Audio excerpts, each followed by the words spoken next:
this is a bit intimidating because usually when I speak out of state, I don't have a lot of individuals in the room that can call me out if I'm not factually accurate. So they told me, multiples have told me that they're going to see whether or not the story I share today is the same one I share with them. So hopefully I can accomplish that.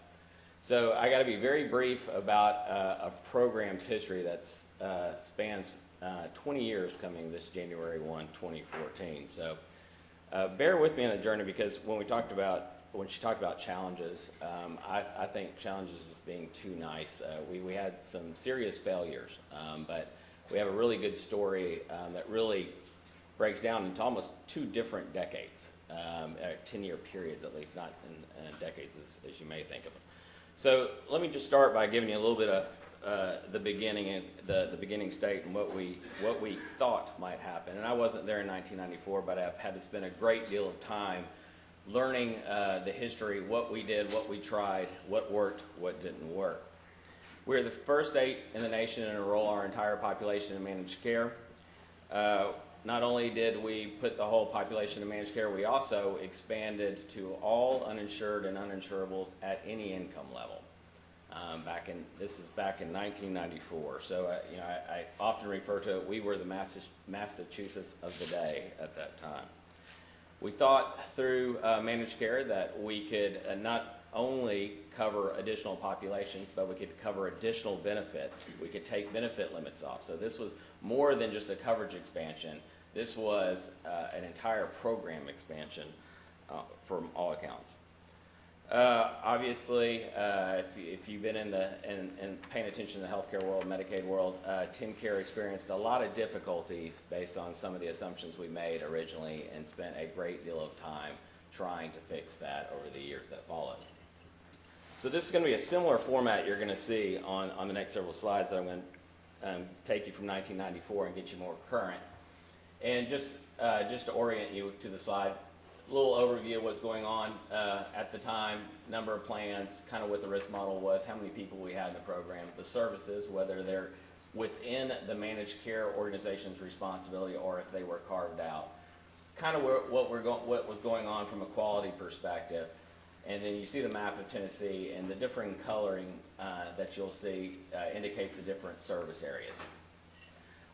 One thing to note, so a lot of discussion right now obviously around the Medicaid expansion, and a lot of folks talk about how there's differing viewpoints of whether or not will this be a rapid increase in enrollment, or or is it going to be more measured and slow over time. I would tell you from our experience, it will be a very rapid enrollment. For a state that opens up to the expansion population, it'll be very rapid. We opened up January 1, 1994, and within 6 months, we went from about 800,000 Medicaid enrollees to almost 1.2 million. So you flash forward, you talk to Massachusetts, they saw an incredible uptake as well. Connecticut, I know when they expanded their program, same thing. All indications would point to that this will be a very rapid enrollment, much higher peak than I think most people are anticipating. But back to Tennessee, we had 12 plans, we had 12 regions which we were serving. It was a full at-risk model. As you can see, and you're going to watch this as it evolves over time, how this has been an iterative process. Many of the services carved in. When I say 100% managed care, every one of our individuals are in managed care. There's no exception. The differences lie with services. So that's what you got to pay attention to in that upper right-hand corner. Quality monitoring, very little quality monitoring in the beginning. Our program came up in 6 months. We've talked to many of the states that are in the room since managed care is tending to increase across the country. We tell them we advise strongly against trying to do it in 6 months. We spent 10 years trying to fix that. But as you'll notice, there's one quality instrument that we had that goes all the way from the beginning, very longitudinal, and you'll see it change over time. But the TennCare Satisfaction Survey down at the very bottom right-hand corner, you'll see at the time when we stood up TennCare, the satisfaction level was at 61%. Can you just tell me who was satisfied? The enrollees, members. Well, and I don't know if I would say 61% is an overwhelming endorsement or high level of satisfaction by any account. So I flash forward 9 years. So I spared you a lot of the pain, but what was ending up happening at that time, toward the end of the 90s and the early 2000s, we had several plans that were having tremendous difficulties. Several plans were folding, some plans were taken over by our regulators. We were in a state of crisis. At the same time, the amount of new money that was needing to go into Medicaid started to devour all new revenues coming into the state. So many of the other key services that we offer our citizens were being deprived in order to continue on trying to take TennCare forward. So as you notice, we're already down to 9 plans by 2003, and instead, and I got to say this because I know a lot about the states to my right. Every state has their own journey to take. I think it's very good that we're following Senator Alexander's talk because each state has to figure out what's going to work best for their population. I will tell you, Johnson City up in the upper east corner of our state is closer to Canada than it is Memphis.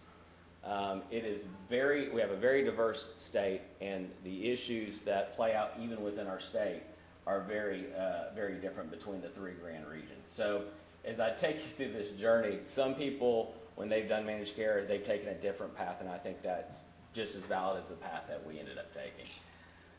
So what we did when that crisis moment hit, we took everyone to an ASO agreement. And what that basically said is we weren't abandoning managed care, but we were going to take off the risk level for those managed care organizations and just say pause. We're gonna do a pause. You're gonna pay claims to providers. We are going to sit here and try to use this as an opportunity to find out what isn't working with this system. Some of those plans that failed left providers holding the bag. They had provided services. They were lucky to get 10 cents on the dollar because our regulatory framework wasn't advanced enough to ensure that there were sufficient reserve requirements in place. Providers there started to be a very loud uproar about, the whole thing was a failure, I'm going to walk away. So what we had to do is reinstill some confidence that, hey, we got this, the state will figure out what's going on, we will help. As you notice also, very stark contrast between 1994 and 2003, we're down to only one thing really being carved in at that point. We had carved out a lot of the other services. Pharmacy was an iterative process. It was growing at 20–30% year over year. They said, first the plan said, please take behavioral health, we can't control it anymore. Please take the duals, we can't, it's growing too fast. And then eventually we said we might as well just take it all. Understand at the time that what was going on here as well, there were a multitude of lawsuits that we were contending with, not from providers, but from advocacy organizations. Some of our lawsuits spanned decades. Some existed before TennCare was created. So many of those lawsuits hampered the ability of our plans to be as successful as one would hope. So that's an important factor, and I'll come back to that here in a little while. Amazingly enough, the member satisfaction level had rose to 83%. So we're seeing the members still having a good experience, but the system was crumbling down around them. So 2006. And again, I'm jumping around, but you'll get a sense of it. What had happened? New administration comes in. The program needed $600 million. Even in the greatest of years, in new revenue, it'd be a great year if we brought in $400 million. Obviously, that's not sustainable. The governor at the time basically hired, well, actually, they didn't hire multiple entities. Actually, HCA, Blue Cross Blue Shield, Vanderbilt, multiple organizations said, we will pay for an outside entity to come in and evaluate, is this program sustainable long term? McKinsey was the company that they went with, and they basically came to the conclusion that the state would consume the majority of all new revenues at the detrimental effect of all other programs or services the state offers. Something's going to have to be done. We've now dropped to 7 plans. in the process. So, you know, a little bit of anxiety is starting to come up. I didn't hit on the previous slide, but you do notice that we did do away with these 12 service areas. We just went with 3 large areas. Part of that was some of those health plans were only dealing with the individual counties. Some of them were a couple statewide, some regional. There wasn't, it was nonsensical, and it was difficult to manage. Enrollment here is at 1.2 million. At this time, we had to go back and fight some of those legal battles that were really constraining our ability to function at a mature level. We had multiple discussions with some of those advocacy groups about different things that we would like to do to try to gain back some control and get this back on a sustainable path. I will tell you those were some incredibly difficult discussions, and we ultimately had to arrive at a difficult decision, which was basically those individuals, those uninsured, uninsurable adults that I talked about at the very beginning of the program, we basically could no longer sustain them.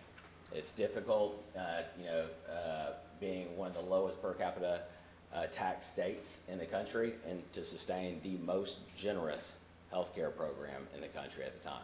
We were fortunate to do it for 10 years, but it was not able to continue without causing detrimental effects for the program. So what we did, we ended up saying, and I should have pointed this out at the very beginning, and this isn't a left issue or a right issue, and I say this all across the country when I talk to different groups. I'm currently the president of the National Association, so it does give me the opportunity to talk to different folks about our experience. There's some that believe, you know, if you ask for a competitive contract, if you do an RFP, then you're constraining the market, you know, and then others that say, well, if you don't do an RFP, you're not getting, you know, you don't know if you're getting the best deal. We tried it both ways, and in this particular instance, where in the very beginning when the program started, we had a multitude of plans show up at the door, and I am convinced, and I say this constantly, and I believe it to be true. I think some folks were in the garage working on their car, and they heard on the radio this TennCare thing was starting and thought healthcare might be an interesting thing to get into. They had no experience whatsoever, and it showed. Time really bared that out for us.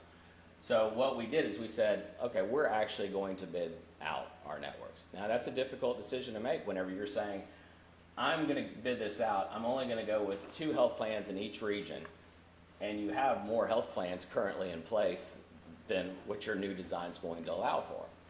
But we felt really strongly about that. We said we want to make sure we get the best of the best. I often say that, you know, a lot of people go to college, but not everyone does well. We wanted health plans that had experience and capabilities to take the program in the right direction. So what ended up happening is while there's 2 in each region, ended up with 3 different players. We took the network back to risk, you know, and a lot of people didn't think we would be able to do that. They're like, wow, once you went no risk, you'll never get back. We did. Our enrollment's 1.2. We also, at the same time, we learned from our lessons in the past. We had behavioral health carved out. All the reasons of why we carved that out were not sensible.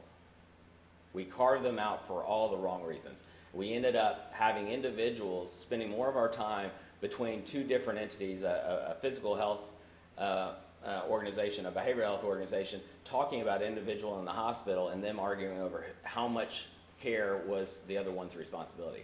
I actually walked in on a phone call where the behavioral health organization said, the individual's situation, 36% of that is a behavioral situation. We'll pay 36% of the bill. I was like, are you kidding me? How did you come up with that? And there was no logic behind it to support it. We thought that was dysfunctional. That was not a good use of our time, and the focus was not on the individual, but basically arguments between 2 entities trying to figure out who was ultimately responsible. You also see over in the quality monitoring, we were the first state to require NCQA accreditation of all our plans. So not only did we take everybody back to risk, not only did we bid this thing out, we said we're going through this transformation. It's not only about money. We need to raise the bar on the quality side. We need to have a standard out there set for our plans. Also, at the same time, we expanded the role of our external quality review organization and had them do more validation. You can't be in a situation where you're doing everything on self-reported information. You need some comfort that the information is accurate. 2009, we're up to 92% approval rating from the members. They're really feeling the services are appropriate and being handled well. Brings us to 2012, 3 plans, still risk model, full risk, 1.2 million. We said, where else is the way we've designed this program dysfunctional? We had some perverse incentives, particularly in the area of long-term services and supports. You have individuals, 3 different entities basically responsible for people, the elderly and physically disabled. You know, we would take care of the nursing homes. The health plans had physical health services. Home and community-based services were managed by the Commission on Aging. And there was all sorts of perverse incentives that were set up there. I'm not saying it actually played out this way, but you know, most of the people that go in those nursing homes, or a lot of those people, are individuals being discharged from hospitals. Well, the health plan, you know, when they're discharged, you know, they're doing their concurrent review and helping individuals transition out of a hospital. If they go to a nursing home, it's not going to be their problem. I'm not saying they did do that, but I would say if I'm running a health plan, do I spend a lot of time and energy working with discharge planners at hospitals if they're going to go someplace that's not ultimately my responsibility? The incentive isn't there for me to do so. So we said, let's and work really closely with our legislature, and I'll tell you, it was a huge change for our program to basically take all long-term services and supports and put that into managed care. And that piece of legislation, through every subcommittee, all the way to the floor, and this was in an election year, in a state that has a very strong nursing home presence, I think there's 330 nursing homes in 95 counties. During the election year, and it never received a no vote. Not a single no vote.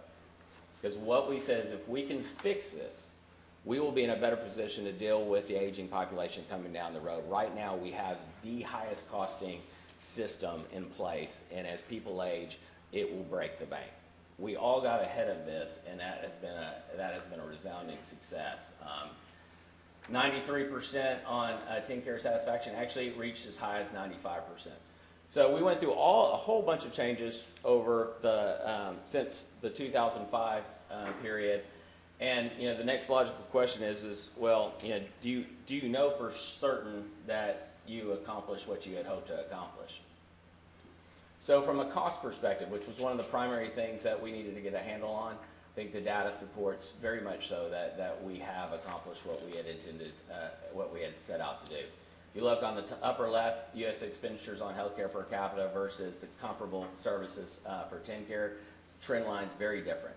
You can see also that 2005 period when things did get more on a sustainable path. Down at the bottom is just a further indication of that. Basically, the blue bar is basically what our trend has been. Our trend also includes everything. It's enrollment, it's utilization, it's cost. So it's all in. Compared to the national Medicaid, compared to commercial, we continue to do well there.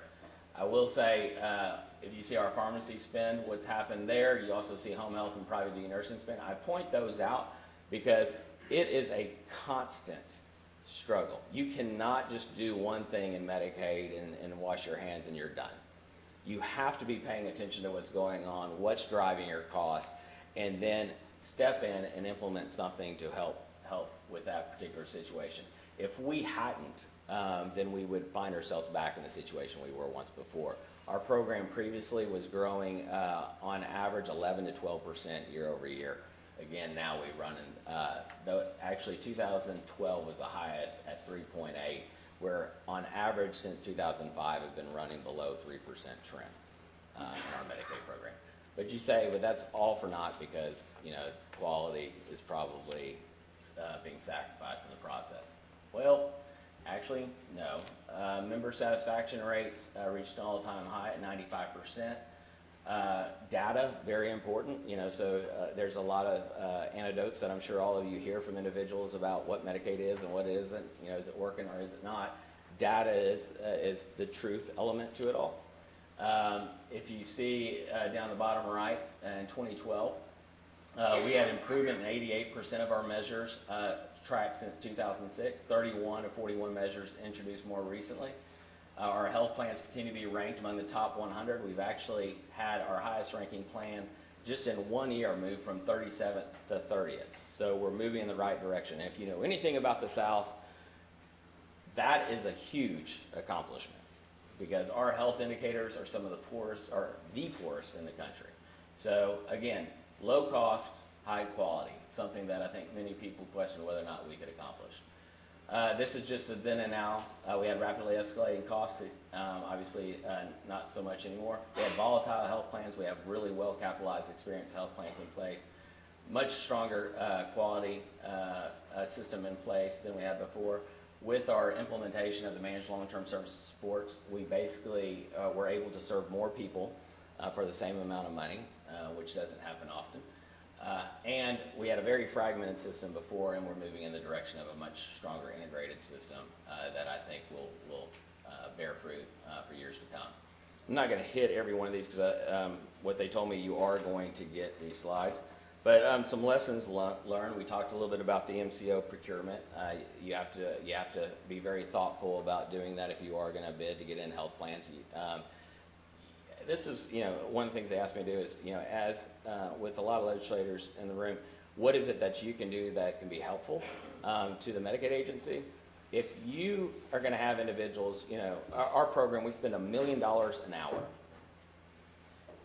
If you want to do well with a program that's billions of dollars, you can't skimp on your talent. You can do that, and you're going to get what you pay for. I had one state come and tell me that besides him and the other 2 people on his executive team, nobody in his organization has a college degree. And they're dealing with managed care companies that, that are not getting the leadership they need from the state because they have more skilled, better educated folks on their side than the state does in a regulator role. So you have to support that. If you want to make a change, you got to support that. You need to ensure that you need to be able to help the agency really build a strong data infrastructure. The most calls we've had, we're up now close to 35 states have come, either flown to Tennessee or we've spent on webinars, phone calls, helping them learn from our past mistakes. I always tell them if I can spare them just a single wound that we experienced in the first 10 years, then I feel that we've done well. The biggest issue I hear from states, data. Darin, tell me how you built a structure that takes data into information. Help us figure out how to get there. That is coming from some very large states, some of the largest states, which is frightening when you're thinking in some cases you're talking tens of billions of dollars. Back to my point about investing and make sure you have the right people. New skill sets are required if you're going to do managed care. You can't just look to managed care and say, I'm going to have the same staff, the people that were basically processing claims, all of a sudden shift to a regulator role. Every time that's happened, you see difficulty in really getting the results that you were hoping for. So need to make sure that you adequately train folks, but also get folks that have the right skill sets on board. Last one, this one, it's a partnership. I know that sounds hokey, and I think people say that, use that a lot of times. If you believe, as we believed in 1994, that you threw the contract out there, they signed it, so it's fine, now it's their problem, let me assure you, when those plans fail, it is your problem.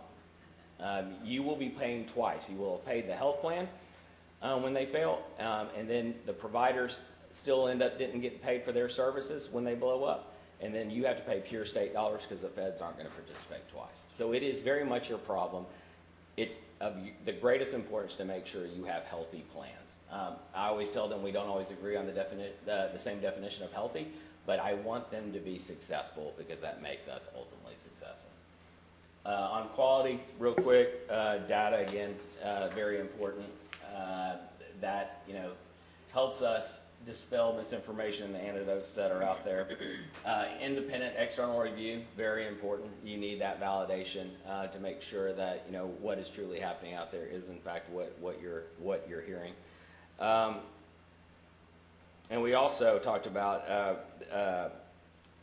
standardized evidence-based performance measures. You know, that's getting back to the NCQA and the HEDIS, the full set of HEDIS measures. There's such great rigor behind those. It allows for comparisons amongst different programs around around the country. That's very important. Don't create your own, because then you can only compare to yourself. You don't know if you're doing good or bad. Very important. Cost containment, lessons learned. Savings estimates always need to be realistic. I think oftentimes you see folks be overly ambitious in what they think they're going to save. They overestimate revenue or they overestimate savings and overestimate revenue every time. You'll be chasing your tail constantly if that's the case. So be really realistic. We're very conservative in our savings estimates as well as our revenue estimates, and that has bode well for us. Make sure aligning the financial incentives across the entire program. Don't look at it in the silos that exist.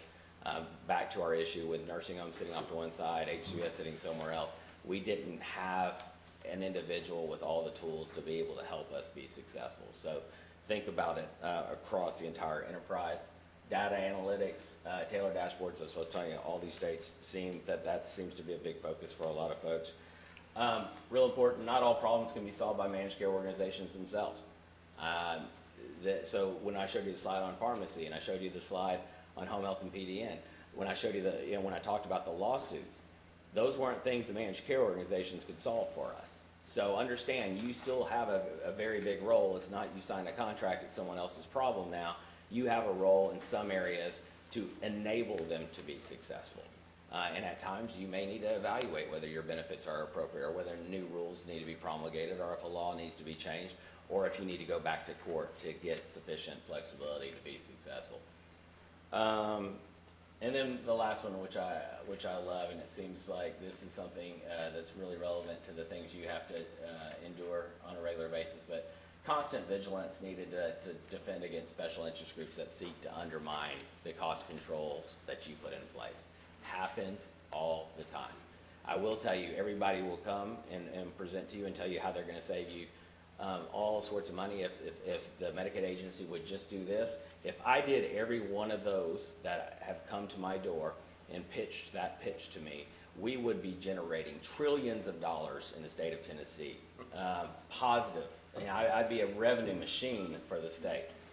You have to try to evaluate these and trust the experts, the folks that are dealing with this day in and day out. As people tell me I have such a great job that I constantly have to tell people no. Surprisingly enough, they respect me for it. I often joke, it's true, but when we had to make reductions in our hospital systems by $1 billion, that year I got an award from the Hospital Association. Now the introduction wasn't all that flattering. It basically said we don't always agree with him, but at least he shoots us straight. People respect that, and you have to understand that everything being pitched isn't going to solve all your problems. You have to figure out what fits within your system. They asked me to say, what's next? What are we focused on? This is a continuum across the left side of different payment models that are starting to pop up across the country. So we're looking out ahead. Again, we're averaging 3% since 2005 on our trends. That's great, but I continue to see cost pressures off into the future. We're looking at this, and we're being very active. You can see we're in the middle there, and what we're working on now. We're not working on that to solve next year's problem or the next year. This is something that we feel that if we don't do this 2 to 3 years, or about 3 years out from now, we will start seeing some of those same cost pressures creep back in that start pushing our trends up at higher rates that are sustainable. We're basically our goal is to take every episode of care that's out there and basically change from a pay for volume to pay for value. And we've launched off on that venture with a full steam ahead approach, and we expect by the end of 3 years we will have moved all of our payments in that direction. So I think this is happening across the country. Everybody's looking at this. Everybody says long term, this is where we need to be focused at. And so there's a lot of activity there, and it's something we're greatly excited about.